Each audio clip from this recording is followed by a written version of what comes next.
আসসালামু আলাইকুম। এইচএসসি ২৬ এর মানবিকের শিক্ষার্থীদের অ্যাডমিশন যুদ্ধে স্বাগতম।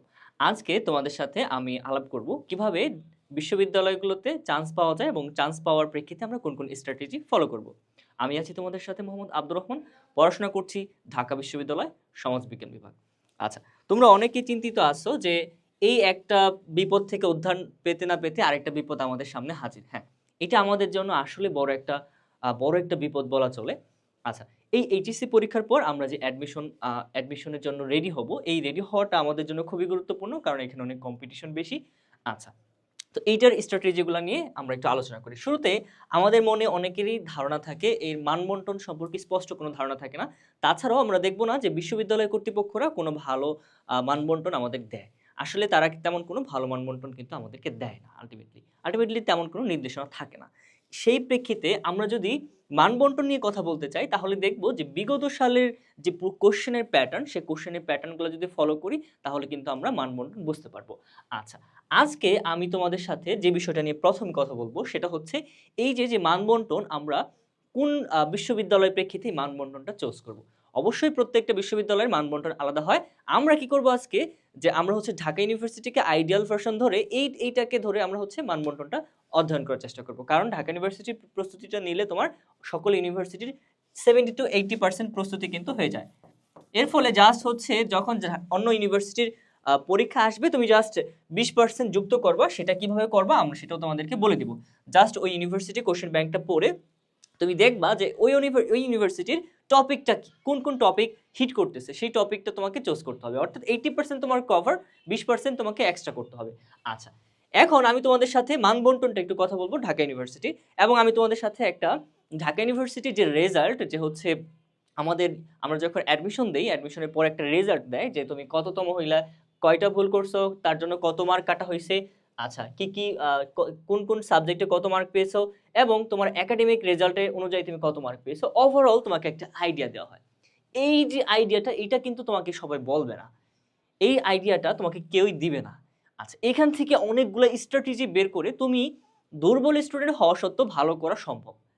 আমি আমি আমার কথাই যদি বলি, আমি একটা দুর্বল স্টুডেন্ট, বাট তোমার চাইতে আমি দুর্বল স্টুডেন্ট, এটা তুমি বিশ্বাস না করতেই পারো, বাট আমি তোমার চাইতে দুর্বল স্টুডেন্ট। বাট এই জায়গায় আসার পিছনে কিছু স্ট্র্যাটেজি এবং হচ্ছে একটু পরিশ্রমের কথা বলবো আমি সবসময়, এইটা হইলে কিন্তু হয়ে যায়। আচ্ছা, আমরা যেটা বলতেছিলাম মান বন্টন নিয়ে কথা বলবো।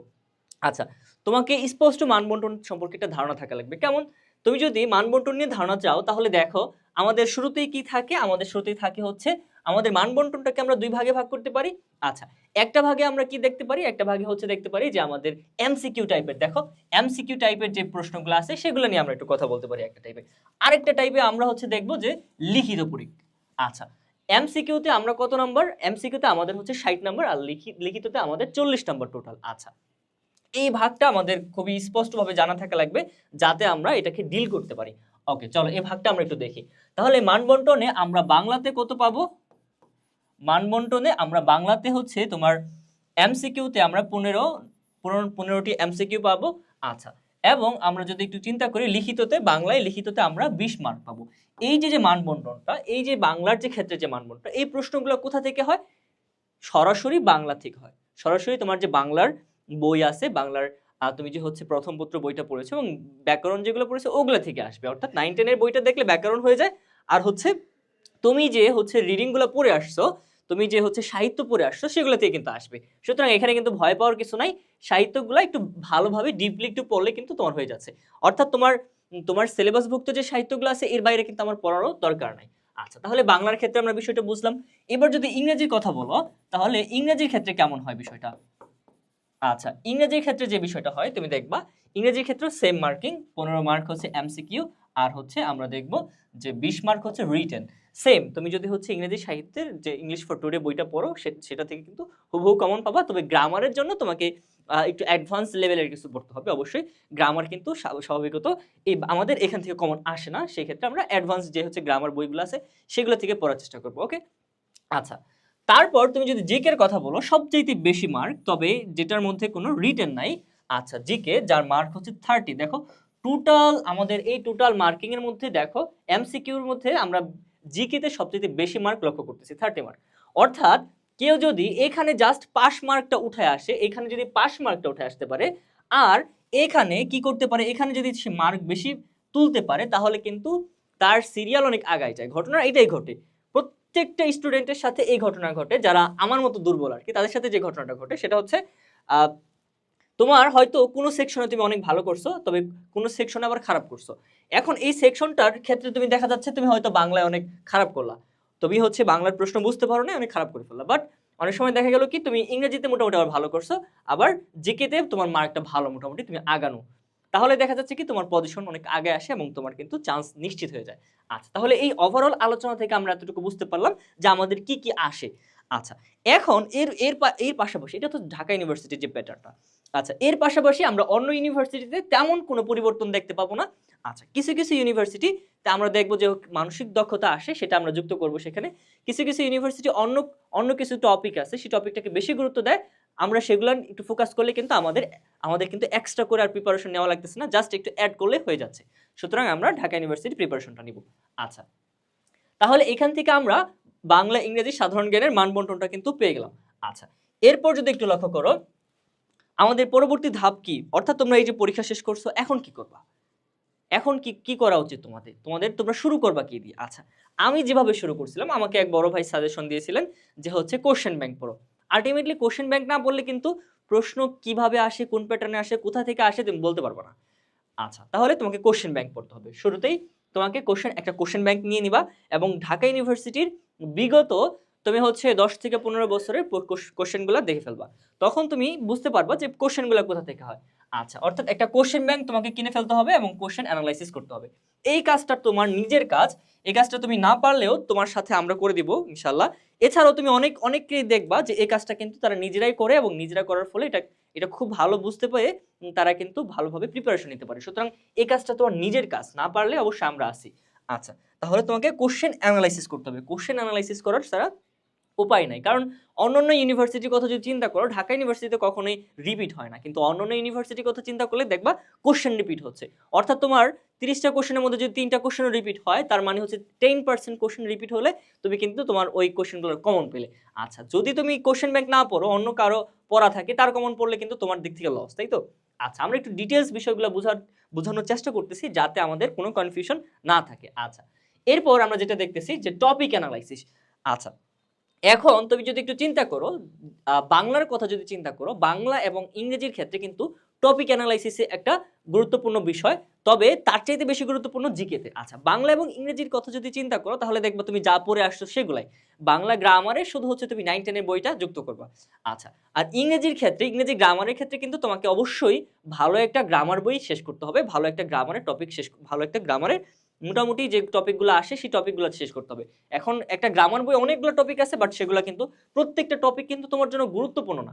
সেখান থেকে হয়তো 10 থেকে 12টা, এই যে একটা গ্রামার বইয়ে তুই মাস্টারের কথা চিন্তা করলে সেখানে হয়তো 50টা টপিক আছে, বাট তোমার সেখান থেকে দরকার মাত্র 10 থেকে 12টা।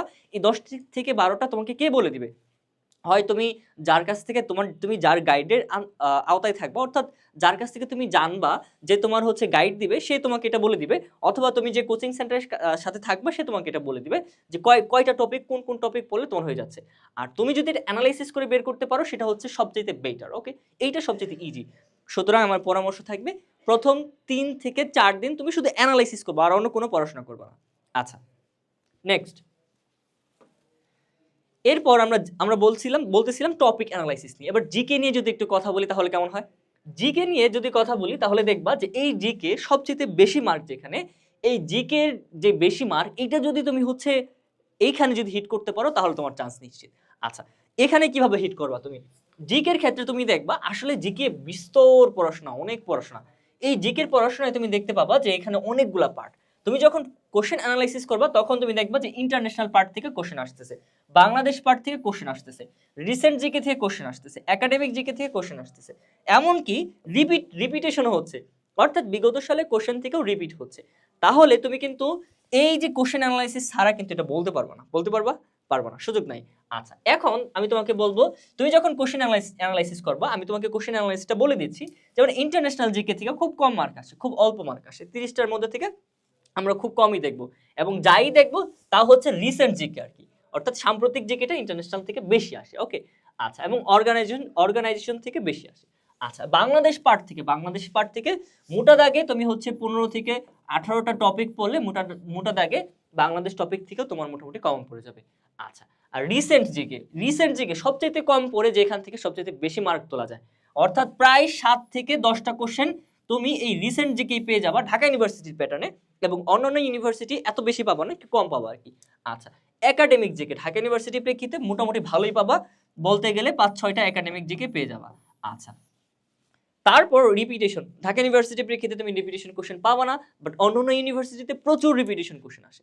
আচ্ছা, তাহলে ওভারঅল তোমাকে জিকে পড়তে গেলে এভাবে এভাবে ভাগ করতে হবে, এবং ভাগ থেকে তোমাকে কি করতে হবে, ভাগ থেকে বাছাই করতে হবে যে এই ভাগের কোন কোন টপিক গুরুত্বপূর্ণ, এবং সেই টপিকগুলো তোমার পড়ে ফেলতে হবে।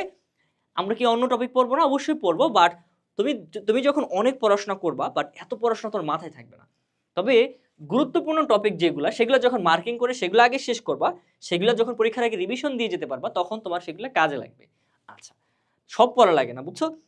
এই ইউনিভার্সিটিতে চান্স পাওয়ার জন্য সব পড়তে হয় না, সুতরাং তোমাকে এটা মাথায় রাখা লাগবে, একটু স্ট্র্যাটেজিক্যাল ওয়েতে তোমাকে আগাইতে হবে। ওকে, নেক্সট, এবার আমরা বলছিলাম একাডেমিক জিকেটা কি?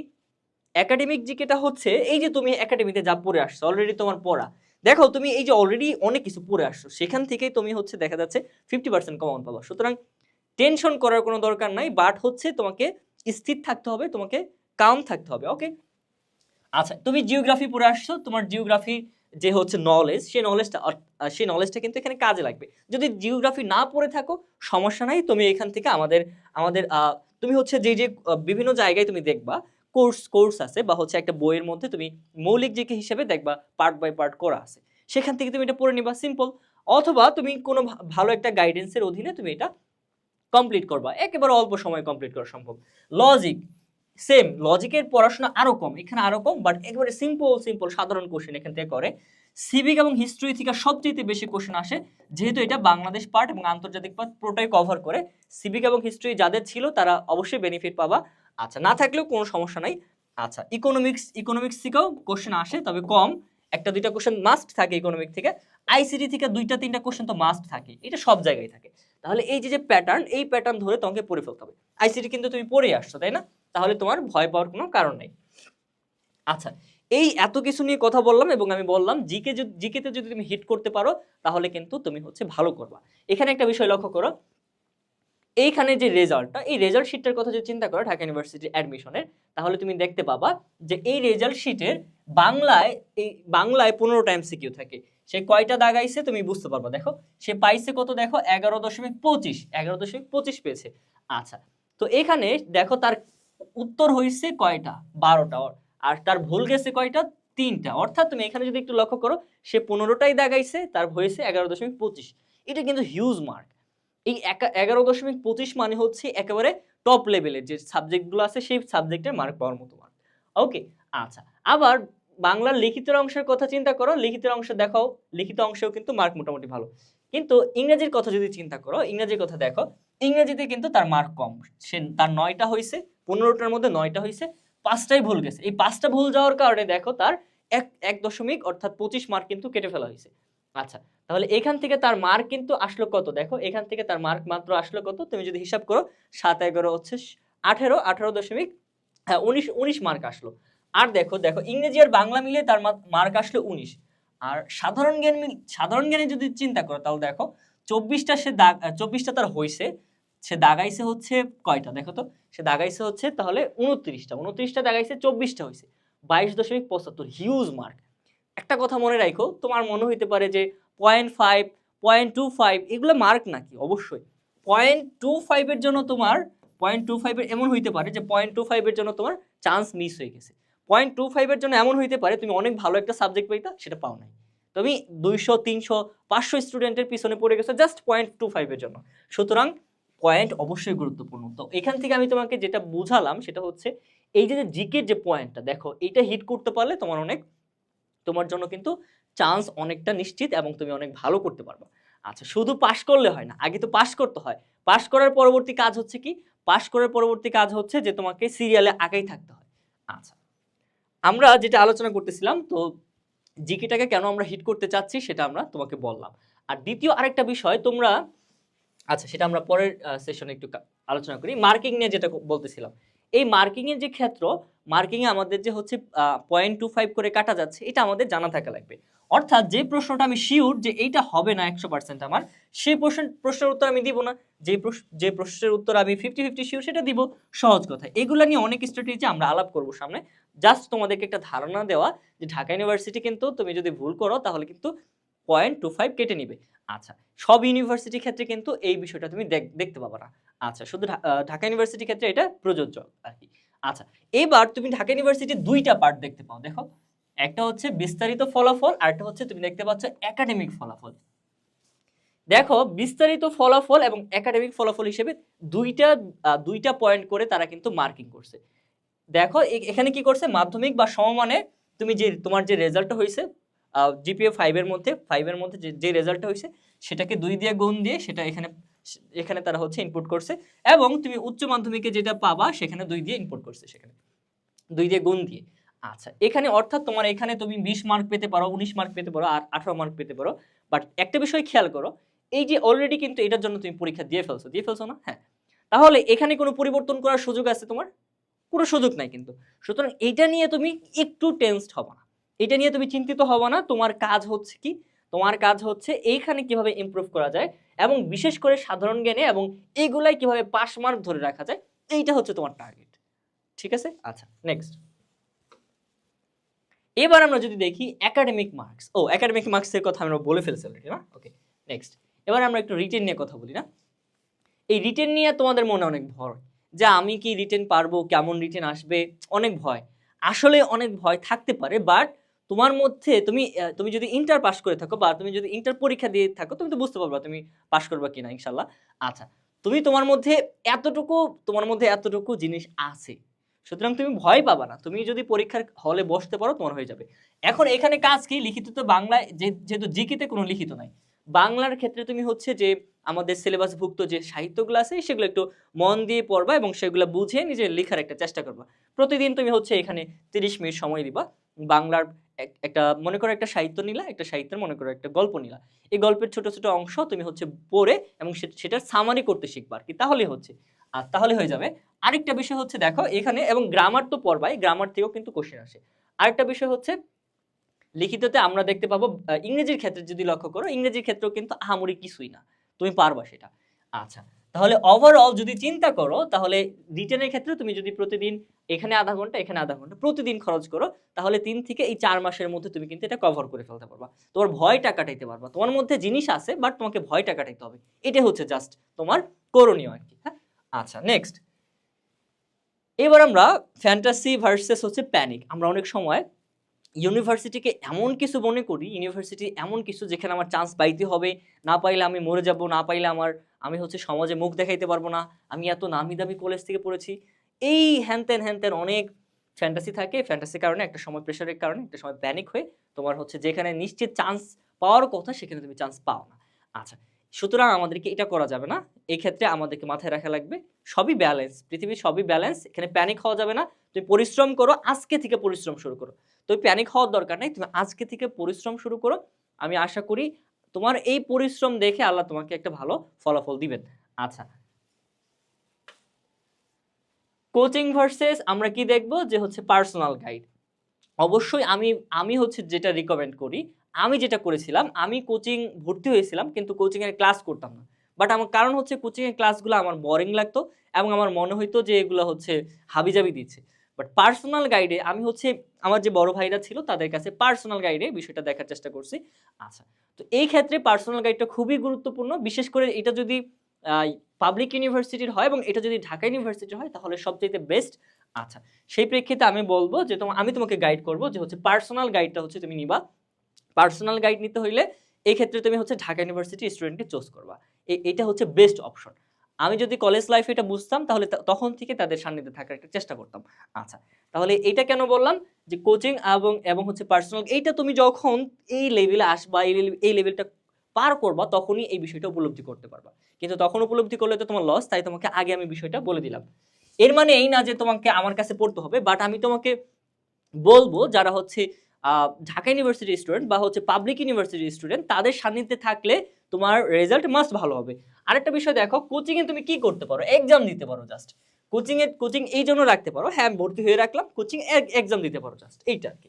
আচ্ছা, সর্বশেষ যেটা বলবো, আমরা হচ্ছে আমরা আমি তোমাদেরকে কিছু মেধাবী, আমি বাদে কিছু মেধাবী স্টুডেন্টের সাথে পরিচয় করাই দিই।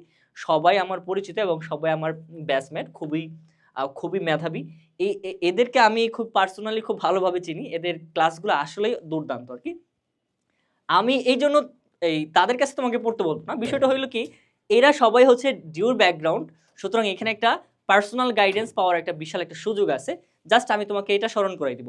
বাট আলটিমেটলি যে তাদের কাছে পড়তে হবে এরকম না, তোমার কাছে যদি আরো ভালো সোর্স থাকে, আরো ভালো গাইডেন্স থাকে, তুমি অবশ্যই সেটা ফলো করবা। আচ্ছা, সর্বোপরি আমি তোমাকে কোচিং এর উপর জোর দিতে নিষেধ করব। আর এই যে দেখবা, কোচিং এর যে ফ্যান্টাসি আছে যে কোচিং এ প্রথম হয়, দ্বিতীয় হয়, তৃতীয় হয়, এইগুলা যারা হয় না আলটিমেটলি তাদেরকে কি করে আগে থেকেই তারা হচ্ছে দেখে বিভিন্ন কলেজ থেকে তাদেরকে ধরে নিয়ে আসে, বুঝছো? এইভাবে তারা হচ্ছে তাদের ব্যবসাটা চালায়। সুতরাং এটা একটু মাথায় রাখবা, হ্যাঁ? আচ্ছা, তাহলে সকলের জন্য শুভকামনা। আরেকটা বিষয়, অবশ্যই দেখা হবে ক্যাম্পাসে।